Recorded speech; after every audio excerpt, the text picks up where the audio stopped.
กว้างที่เธอต้องเจอฉันรู้วุ่นวายฉันก็เข้าใจฉันก็รู้ที่เธอทุ่มเทคำตอบสับสนอยากเลยออกมา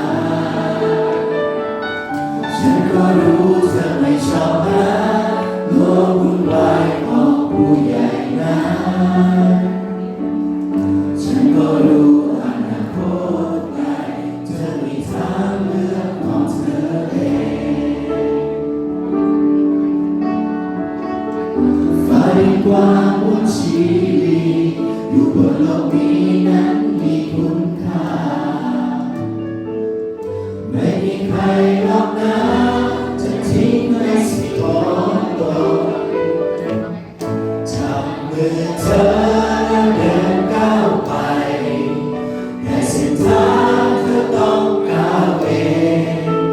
ต้องเลือกทางของเธอเมื่อใดจงฝ่าฟันมุ่งยังเดินในหัวใจมีสักวันฉันคงต้องไปปล่อยมือเธอให้เดินก้าวไปเมื่อเธอเดินผ่านผิดทางลงเห็นว่าเธอขึ้นมามองท้องฟ้าที่สดใส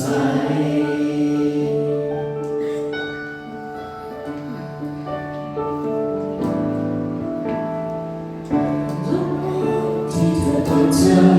ฉันรู้วุ่นวายฉัน